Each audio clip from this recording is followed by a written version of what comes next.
The views expressed and the opinions given by the individual host, guest, random reptoid, or chupacabra may not necessarily reflect those of AM 950 Radio, its affiliates, or its sponsors.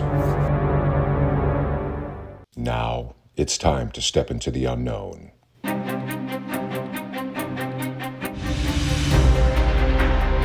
There are things people experience but never talk about. A shadow moving in the corner, flickering of the lights, a disembodied voice. We invite you to talk with us. Share your story, share your experience, because this isn't just your story, this is our story. This is GhostBox Radio with Greg Bakun. And this is GhostBox Radio on AM 950, where every night we talk about the paranormal, ufology, Bigfoot, and so much more. My name is Greg Bakun. Thank you very much for joining us. This is my first day back after being sick for... well, it's been over a week, and, if you don't have the voice for it, as far as I'm concerned, I don't want to have to listen to somebody who has a crackly voice, and, it was a mess last week, and even though I didn't feel horrible all last week, I felt like I needed to actually be able to take a break. I've been running nonstop, and instead of keep going, because I had an end date in my head as far as what I needed to get to be able to start kind of be able to relax a little bit from just a crazy October. Early November was pretty crazy as well, and trying to figure it all out. And one of the last things I needed to do was Twin Cities Con. And if you remember, if you were tuning in to the Casual Friday that we did over a week ago now, it was Adam and myself, and we were at Twin Cities Con, which was absolutely fantastic, first of all. And ended up we had somebody at the station who had COVID. And so we started to do some, testing. We weren't feeling bad, but we were all testing to make sure that we were doing all right. And went to Twin Cities Con on Friday. It was absolutely if you heard Adam and myself on that broadcast, you would have thought we were high because we were so excited from the day. Saturday comes, I test in the morning, negative, and as the day goes on, I just start feeling like I have the flu. I feel horrible, and I asked Adam, would you mind taking over the table, which he was doing brilliantly anyway, and so I went home, and I tested again, and there I had it. I had COVID.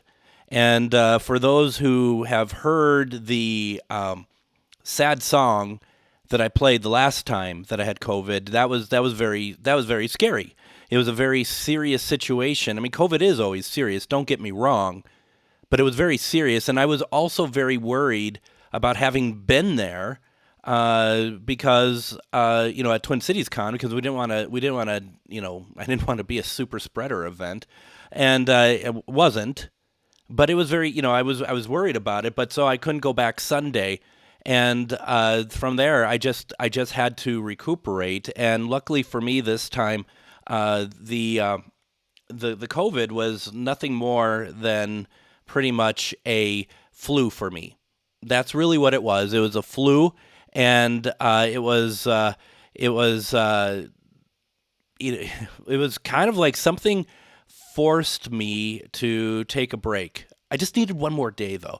Let me give you the scope of Twin Cities Con. Twin Cities Con is visited by 40,000 people, and about 39,990 of them didn't know what GhostBox Radio was. And so it was really cool because people would stop by. On either side of us, we had Star Wars people, and when I say Star Wars people, they were like selling collectibles and stuff, like trading cards and stuff, all sorts of things. I have no idea what it is. And but people would stop by. Occasionally, you'd get someone be like, "Oh, I've listened to you," and we'd want to bronze them, obviously. And but people would come by and we'd be like, "Hey, This is what we do. We're not really selling anything except knowledge about what we do in our show. And I think one of the things that we don't really talk about all that often is that the show is podcasted. Every episode is podcasted and is running, available on Spotify and iHeart and Apple Podcasts and all of the fine places that you get your podcast. But we don't really talk about it so much, and I need to do a better job of that. But that's what one of the main things we were there for, because so many people were like, like, we're on the air every night at 10 p.m. and they're just like, oh my God, like they were recoiling into themselves that 10 p.m. is so late at night. And I get it, it is, but you don't do paranormal shows at 3 in the afternoon.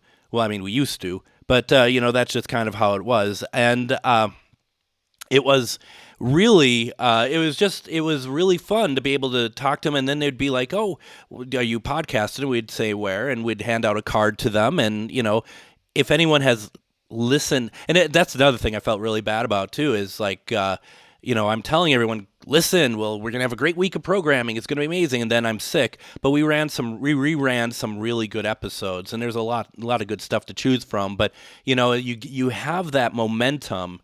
And we're just sitting here like, oh my gosh. And I ended up getting some business cards from Vistaprint. And I mentioned this before. I might have mentioned that Friday that we did the last show. And that if you have listened, we had the founder of Twin Cities Con, Ben Penfold, on the program. And he was, and I didn't know the numbers. As Linda puts in the comments, 40,000 sounds intimidating, but I'm thinking we're going to have 5,000 to 6,000 people. I ordered a princely 200 business cards for this event, and I finally ordered a new a vertical banner because the old one had literally everything. There's nothing. There's not one right piece of information on. Even the picture of me, which I didn't replace, is from 90 pounds ago. So it was completely off. So I ordered a new one, still with the good looking picture in it though, and all the right information, such as the date, the time we're on, how to find us, the right website, all those silly things. So we did all of that. But when I had Ben on he brought on writer Aaron, writes Effin' Birds, and Aaron asked him, well, how many people show up to this thing? And I'm like, I know this is 6,000 to 7,000, right? And he's like, yeah, we're probably, I think last year we hit about 35,000. We're looking at probably about 40,000 this year. And I thought, well, I don't know if 200 cards are going to cut it. I hope that they don't. So we ended up, because we have this wonderful relationship with Minutemen Press and Uptown, which are not in Uptown. They're actually over off of Dowling. And they printed up some more, another 700 cards for the show, which was very kind, and they're beautiful. I mean, everything, as I said that Friday that I was last on, everything that Minuteman Press prints is absolutely fantastic. And I'm working with them right now for the yearly Matt McNeil calendar that comes out. And it was great. We needed it. We ran out of cards. We had a stack of cards that Shar and I do for Ghost Stories and Beyond in Anoka. Gone. They're all taken. And I don't know if that means December Ghost Stories and Beyond, we're going to have this flood of people. At the very least, a lot more people know about it than they did before. And that's the important thing about it. And that was, I think, the most exhilarating part for me for Twin Cities Con was the ability to be able to promote ourselves, and that people were excited that there was this paranormal voice in the Twin Cities that they could listen to. And it was truly something that it was just amazing. And then Adam, he had to be there by himself Sunday. His wife was with him. Danielle was with him. And they managed the table just brilliantly. They did a really nice job, and it was really nice that they were able to just pick up the mantle and go. And it was actually very fun. I've never really done anything like this with Adam. As you know, Adam does a show with me Wednesdays and Fridays, and what we do is we just chat and whatever else. For him to be able to not only talk about the show, but he was able to talk about his own experiences. And backing up even a little bit further, he has said, and he's kind of come to the conclusion with, is that he's been investigating the paranormal in his own way his entire life. He just never realized it. That it was really fun to hear him have a piece of what was going on in his life from a paranormal standpoint. So he's not just somebody who's like, yeah, the show is really cool and, you should tune in.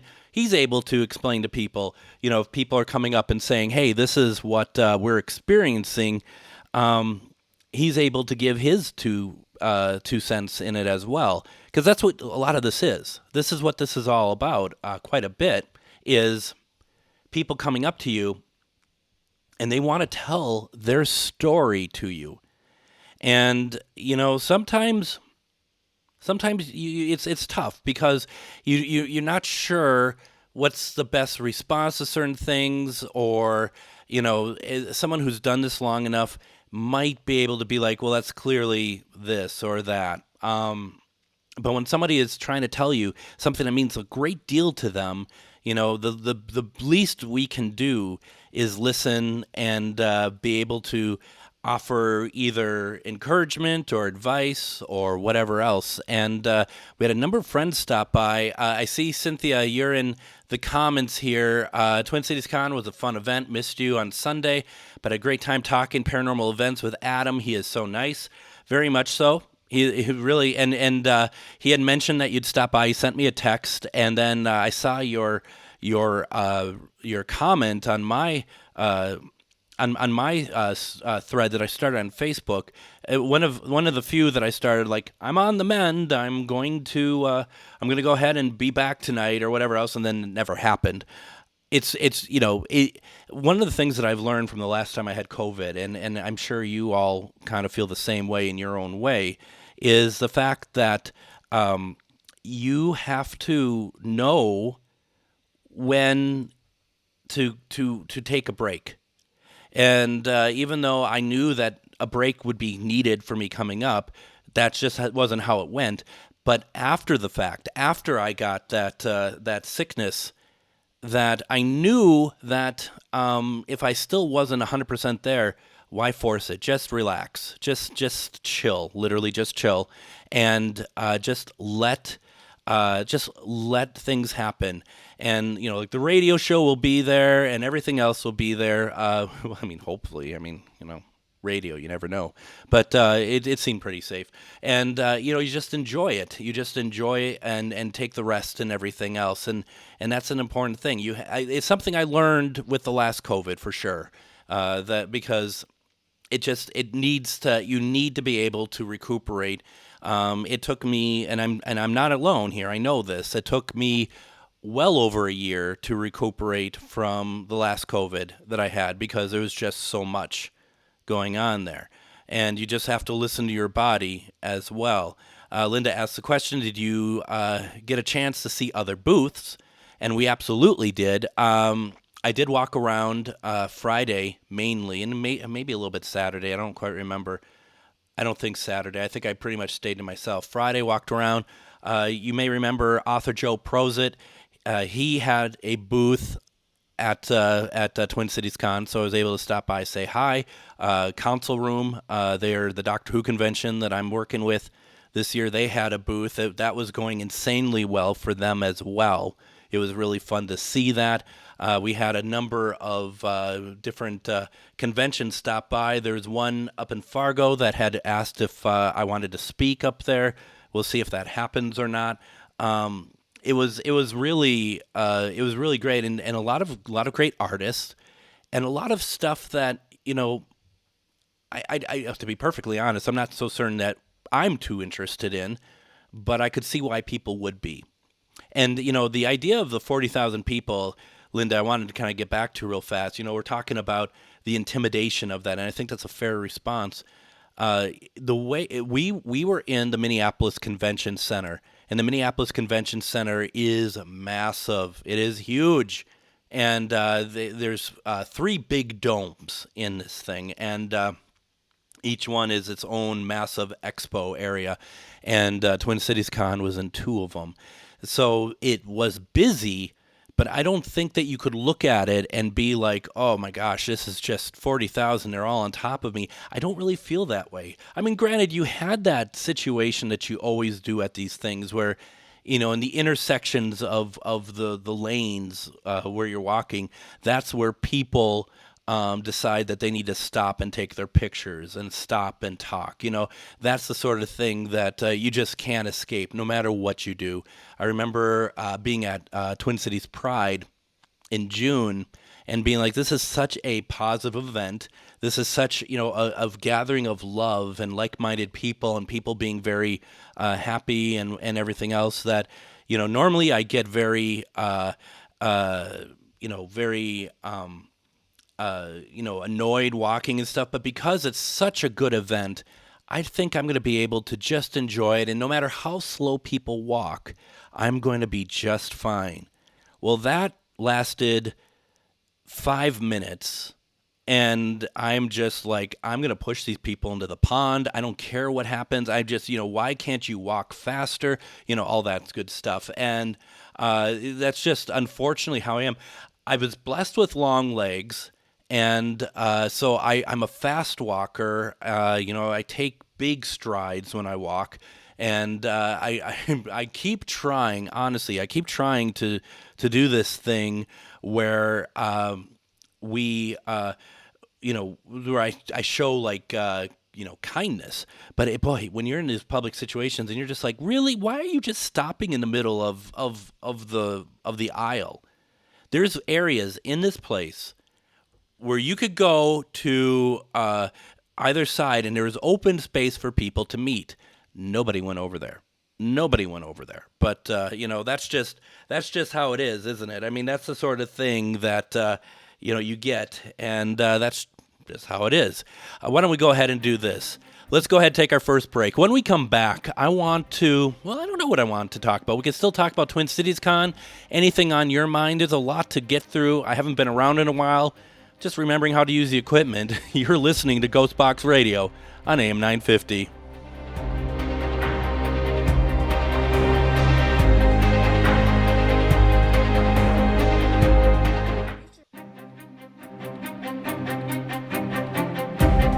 And welcome back to GhostBox Radio on AM 950. My name is Greg Bakun. Thank you very much for joining us on this Monday evening. And, like I said, it's Monday, so it's never too early to plan out the weekend. And we just ran a spot for Lilliput. And, that Haunted Mansion escape room sounds pretty incredible. And first of all, as you could see, if you're in the Twin Cities area, the rain is a bit annoying. It was pretty heavy. I mean, it's we're getting into the winter seasons here, and I just actually had to go out and pick somebody up from the airport. So I mean, that's fantastic weather to go out in. But the weather is changing. Why don't you to do something fun? Go out to Lilliput and go to do the Haunted Mansion escape room. They're going to be adding more escape rooms too as the season goes on. This is a lot of fun. I've heard people who've been out there and they love it. And I would definitely talk about going out there with your family, friends, and as I said in the commercial, it makes for a great workout outing, especially as we're getting into the holiday season and people want to do something fun leading up to the holidays. Get yourselves ready and do the escape room. It's going to be a lot of fun. It's better than playing Monopoly. So go out there. Do something fun and do something where you're thinking a little bit, and this is really well made. Also, Gritty Gear, I just got to say, our T-shirts are now online to be able to purchase for GhostBox Radio. Gritty Gear had done a fantastic job of making these these fantastic T-shirts. I'm putting a link up on GhostBoxRadio.com, and if you're interested, please support the show by getting a T-shirt, wearing it. There's 4 different versions of it, and we're really excited. I'm really excited about it. We have sold, I think, 2 so far. And I don't say that jokingly. I mean, kind of jokingly, but at the same time, it's like it's weird, to get people to buy stuff, and it's weird when people do buy stuff and it has to do with you and all that. That just sort of like internalizing and whatever else. But I'm really proud of these, and I'm really proud that we partnered up with Gritty Gear on those. So please go check it out. Also, Gritty Gear GrittyGearCompany.com. Go over there because Nicole, who runs it, she does a lot of shirts, a lot of designing of her own shirts and stuff, especially the fall shirts and the kind of the spooky Halloween stuff. Those are all her creations. And if you want a really fun T-shirt for the ladies, a cute T-shirt, that has a cute saying on it or whatever else, go to GrittyGearCompany.com.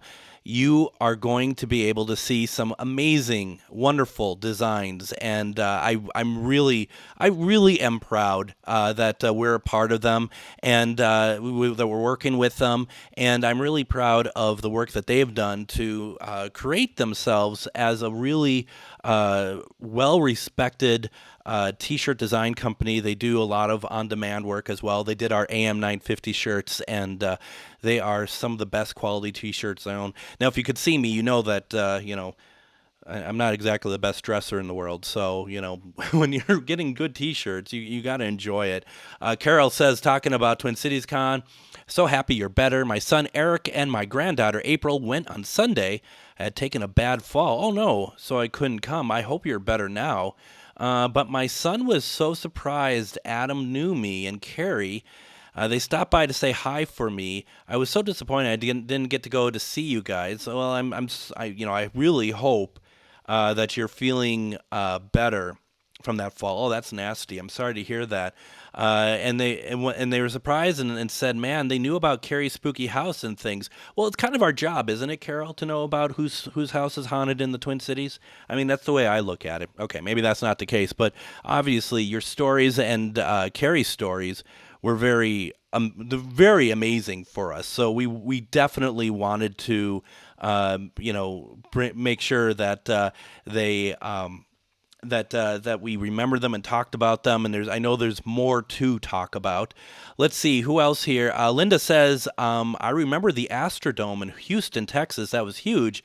It was the biggest that I've ever been to. Well, I don't think that the convention center is as big as the Astrodome, but it's pretty big. Okay. I mean, I think when you get to a certain space size, it doesn't matter. It's just big. It's just big. But I did see Cynthia say, first of all, she says, yes, Adam and I talked to the folks in Fargo. The business cards were a good idea to hand out. Good way to connect to people. Good. And I just revised my my business cards as well, and I'm much happier with them than I had been before. Cynthia goes on to say, I used to work at the convention center and climb to the top of the domes. Well, good for you, Cynthia, because that's not happening with me. You know what? I would actually, because I did look at the infrastructure around the domes about how you climb up and stuff. And if I'm not mistaken, and correct me if I'm wrong, they're stairs. They're not per se ladders. Who am I kidding? I'm not going to do that. Let's see here. Let's see. Looking at Nancy here. Nancy says, hello there. Glad you're feeling better. Makes 2 of us. Cynthia says, ooh, T-shirts. And we didn't have any at the con because it's always weird to know how much stock to bring. So, we'll figure that out over time. Linda says, do they offer ladies T-shirt styles? I think the answer to that would be go and check it out. So then I would say, and then she goes on to say regarding the Astrodome, to a 10-year-old, any stadium is huge. In the Twin Cities here, we had a place called the Metrodome, and the same sort of premise as the Astrodome, except I think the Astrodome isn't a inflated sort of, canvasy sort of roof. It's a hard roof, but the Metrodome was one of those where it's the air that props up the roof.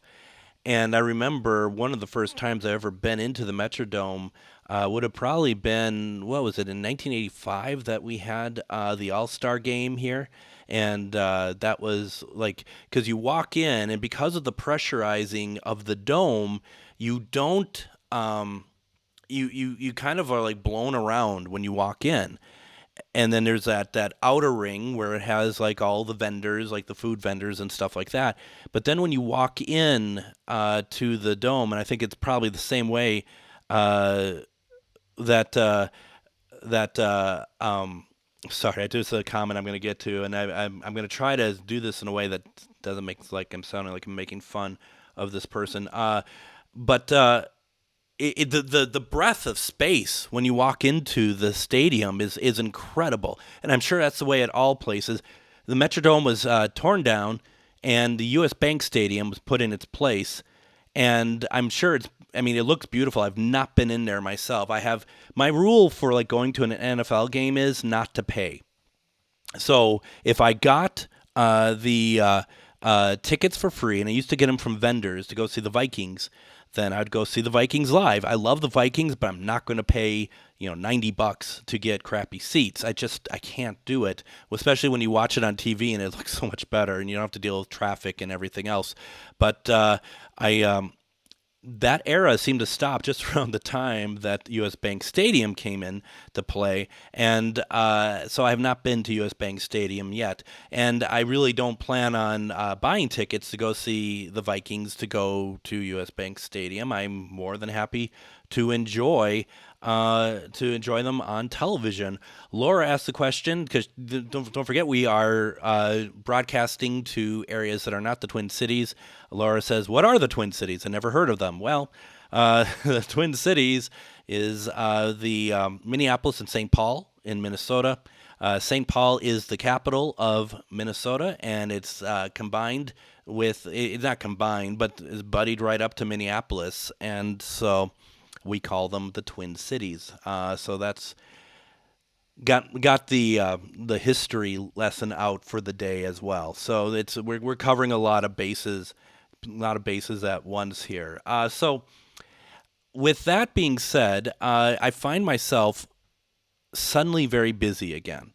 And this is something that I'm enjoying, but at the same time, I got to be careful. And hopefully once we get back into December, that I can take some time. We got a lot of things going on with the show that I'm hoping that we can really build this show out with, because one of the things that we had been noticing over the past month is that the show is growing quite a bit, and that it's getting recognition. People know what it is. They're enjoying it. I don't know about tonight's episode, but that's neither here nor there.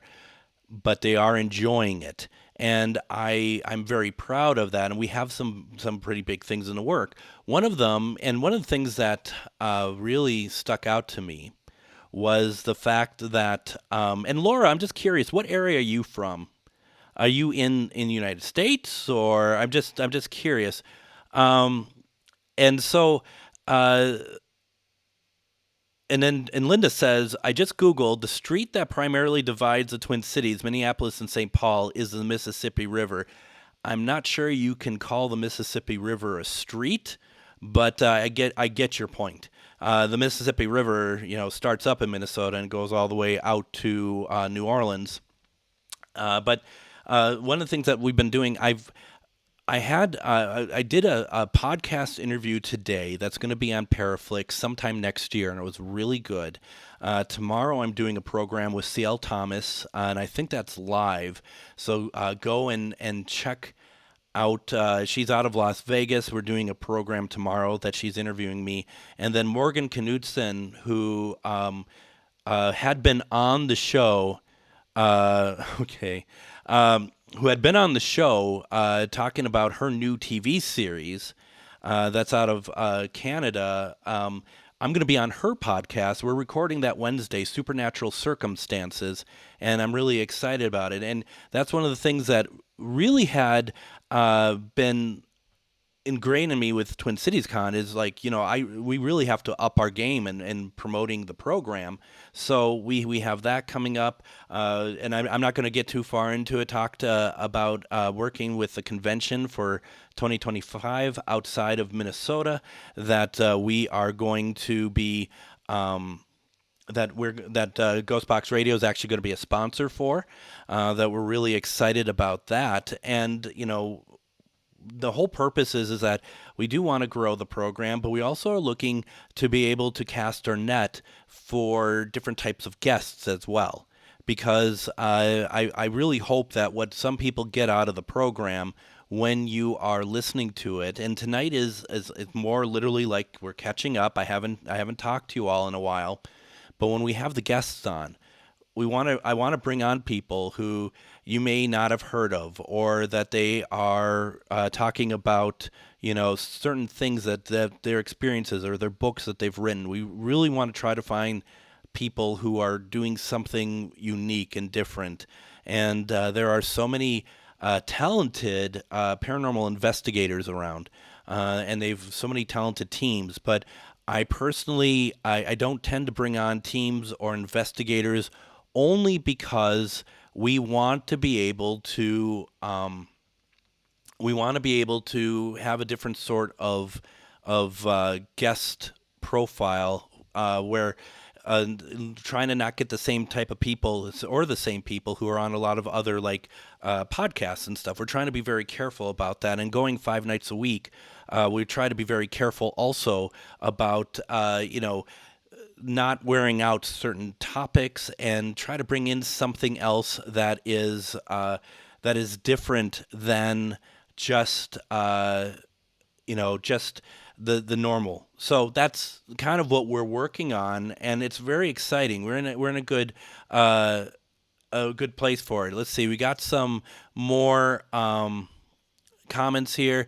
And so Linda says, when we talked earlier, she meant, I guess, the street that primarily divides the Twin Cities is the Mississippi River Boulevard, is what Nancy says. I've never really noticed, to be perfectly honest. I just know that Minneapolis ends.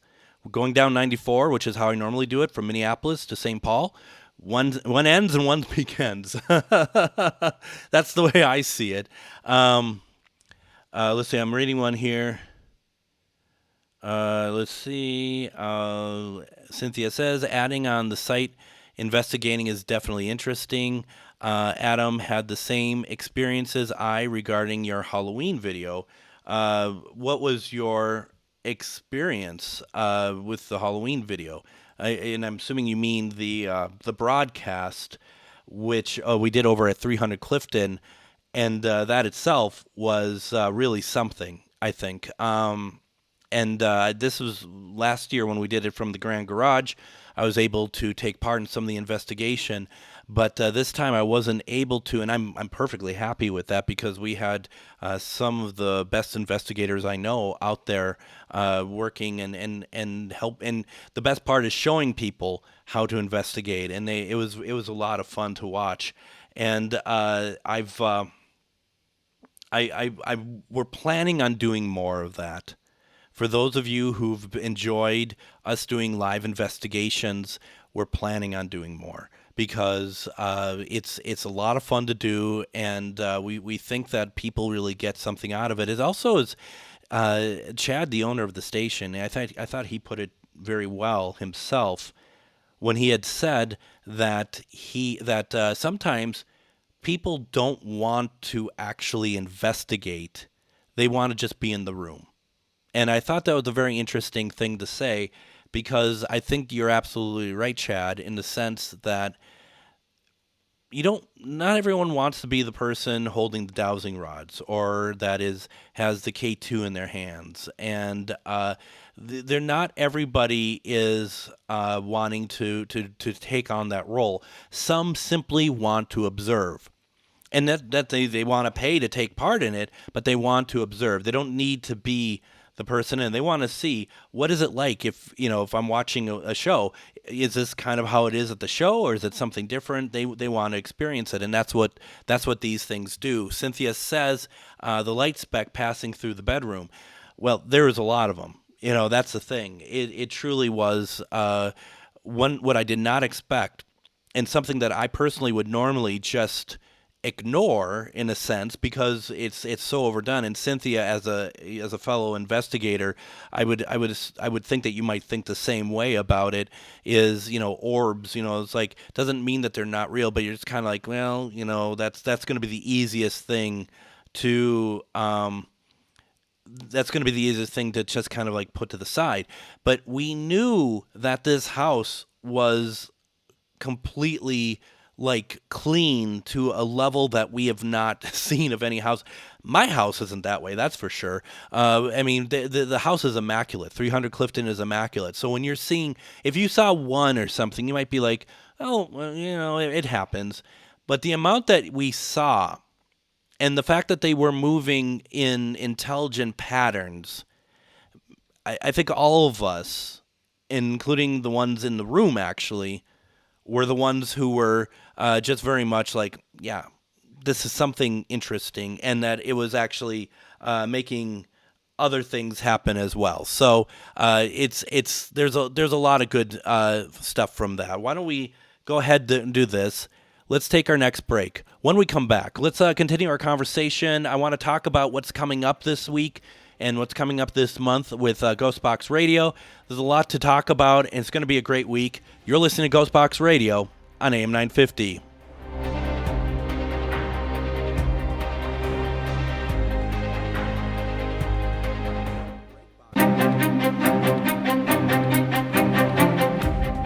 And join me tomorrow on GhostBox Radio with Greg Bakun. We are going to see the return of psychic medium Char Savoy, where you might have heard her on such other radio programs as this one.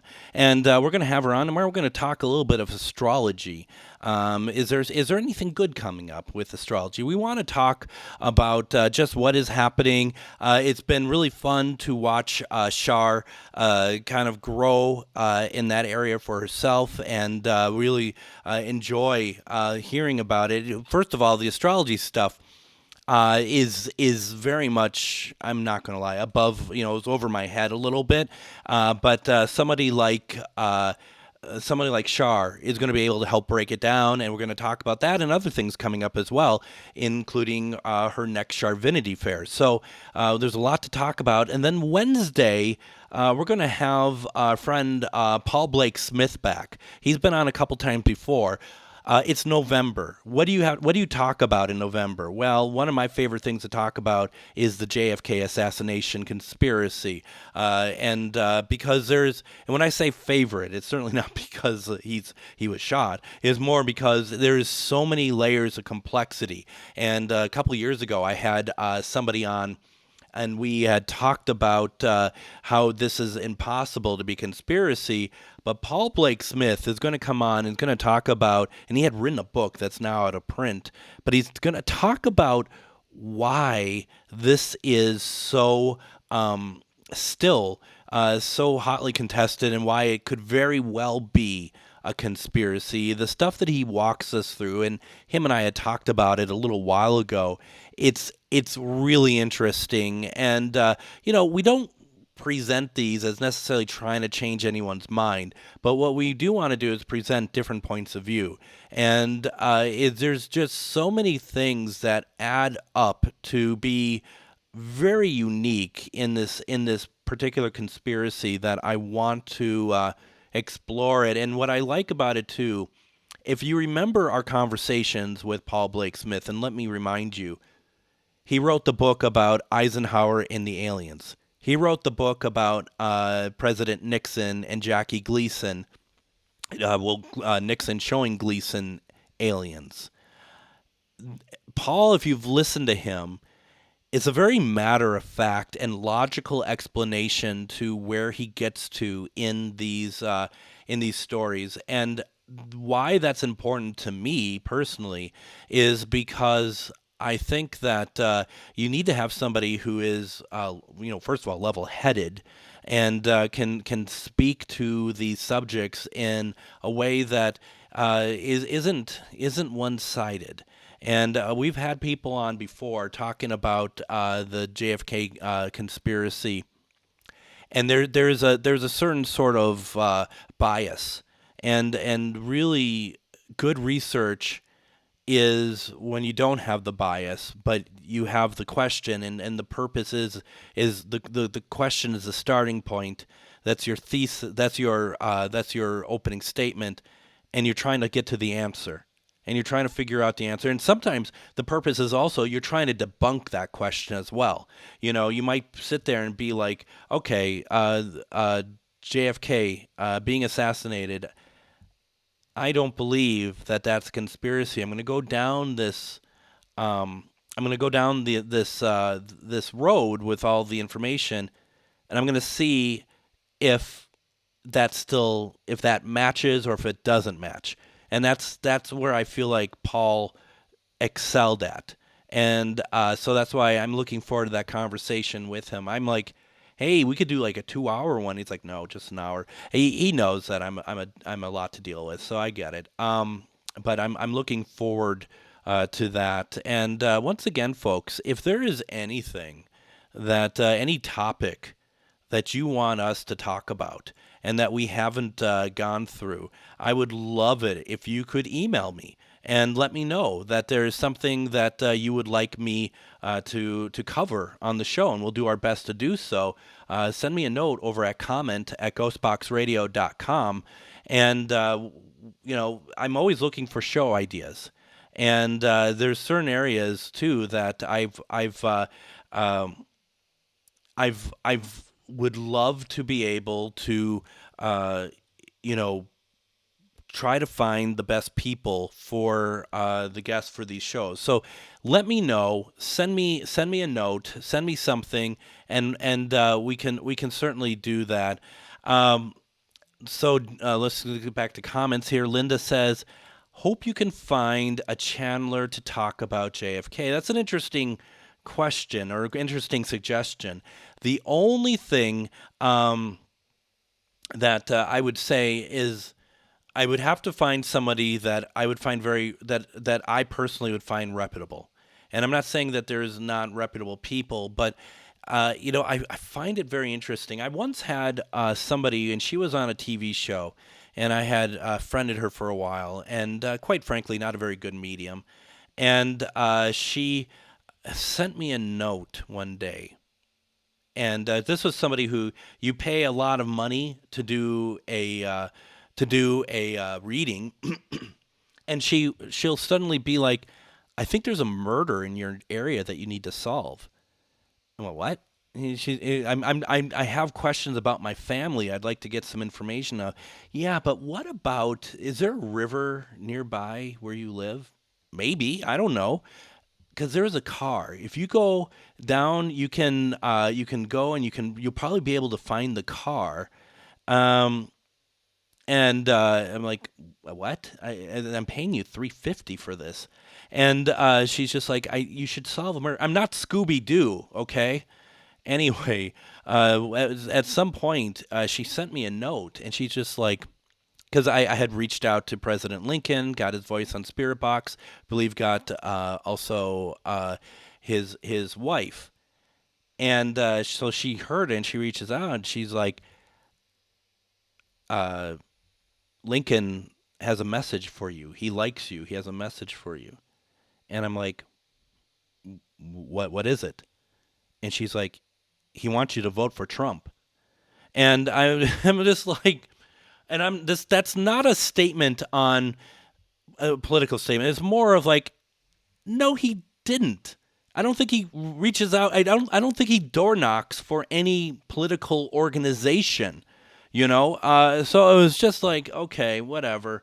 You just, the long story of what I'm trying to get to here is I just want to make sure that if we were to go down that route, that there's some really good background that we can make sure that this person is truly a good channeler, because I run into this all the time, and in my opinion, mediums, and Shar, you gotta let me know if you think that I'm even nearly on track with this or not. I think a good medium is somebody who, if they're doing that kind of reading, and like I've had some of the like reading past lives and stuff, and the information is pretty short. And I've often felt the longer and more detailed the reading is about like something that happened in your past that you don't know about, but they're trying to read a past life or something, the more detailed that actually is, the less likely I am to believe. And what I'm going with that is you have like this. It's not like someone might read like, oh, I think you were in England in maybe Cornwall, and in the mid 1800s, and you got on a ship and you sailed away. Okay. I've had some people though who you mention that to them, like you mention the stuff that somebody else has picked up, and they're like, yes, that's what happened, and you left your wife, and she was sold into slavery, and she was sold into prostitution, and you have like 3 kids, and none of them love you, and these stories never are happy. It's always about, and they never are happy endings where like, oh, you two were reconnected. It was more of like, yeah, by the time that this was all done, the mere mention of your name made them want to kill you. It's that sort of thing, and it's just like, okay, all right, so. Shar says, I agree. It's not up to us to tell your life story. It should be helping you recall the info or resonate with the memories. That's the way I see it as well. And I don't, and Linda, I'm not so sure if it's fake stories or imagination. I don't for a minute disbelieve that these people are seeing it. But what are they seeing? Are they seeing truly that stream of my life, or are they seeing, in fact, whatever's coming to their mind? And I think it's an easy thing to do. And if I had $1 for every excellent medium I've ever had the blessing to have in my life, for each one of them, and I've every single one of them, I've heard this. I'm not sure if I'm going insane. I'm not sure if this is just something being made up in my head, but this is what I'm getting. That sort of kind of was like, well, it's kind of a self-doubt, and we all have it with everything. Why wouldn't they have it with that? Because, it's so incredible. It's so incredible to be able to have that gift and that ability. I think that's where it's a fine line there between having that gift and also maybe still having that gift, but then imagination takes over as well. Shar says, we just get fragments, and the ego should be stepped aside from creating the story for you. And even as paranormal investigators, we tend to want to create the story as well. And we teach this in our class, that we do not control the narrative. And it's super important how that works. And then Nancy says, Elvis was looking for you. He says you should get up and dance immediately. Yeah, that's going to happen. And there's a lot of stuff like that. Laura says, I watched those guys pull cars out of lakes, rivers. I'm assuming you're talking about the sudden ability that this medium wanted me to become a private detective. Yeah, probably not going to happen. This is what we're going to do. Can you believe it? We're already out of time. It moves so quickly. But we'll be back tomorrow. Shar's going to be with us tomorrow. When we come back tomorrow, Shar, and then Wednesday, Paul Blake Smith. Thursday, Myth or Mystery, Casual Friday. A lot of really good stuff coming up. I'm glad to be back. And tomorrow will be a little bit more contained. Let's just put it that way. But thank you all for joining me and being able to catch up. And we'll be talking more later. Everyone, have a great Monday night. We'll see you tomorrow with Shar Zavoy. Have a good evening.